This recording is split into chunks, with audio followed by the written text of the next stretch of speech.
Sa video dey hu hia e magana ni bia so ADB account with GCB or Fidelity or Zenith account bia wo bia no ye wo internet ne so aye ko issue Visa card Mastercard ne de me di pass sa video pepo se bia o Mastercard and our Visa card na person won tade online na wo bo Mastercard no obo code no abo bia shim na wo tade no na wo sika no ade na wo to no price no was so ye fa say ade na be 10,000 and 8,000 is the price in the air was so in immediately after transaction go through within 2 minutes or 1 minute. It won't say commercial bank for a fraud or number not the register account no normal fraud or more fraud and yes a robot a ni panka sana and then kasa tadi we are DBS Ghana for nipa do na de or my drink call almost a one commercial bank for a fraud or more fraud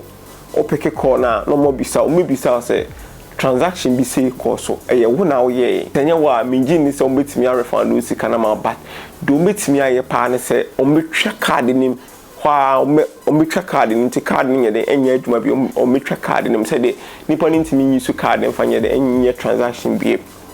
mpacho ya ta se nti ene security feature bi a minya nti ebia se also we experience bi sa wo bank bi ana se ebi a we experience bi wo ba bi a obetimi ya video to comment nti nta me yes a video e ba ne se just in case wo ho me video na me leave numbers na GCB for the frame no me leave video to comment because me phone my install true color nti e ba ne me ho GCB ebi a wo de no nya install true color nti me sa number we ni me leave here me gidi so obetimi save number na bi a GCB call line GCB bi alert nti sa number bi sa fra we so okay GCB for the frame no obetimi apeke call nti we sa video here ade bi a me gidi pass e hu be here nti me leave sa numbers no e dey 20 in case so wo na bi a GCB for from so na omo from no ka se BBC sese a na wo timi apeke course e bia number no amma 055 na course ni padodo na apeke numbers a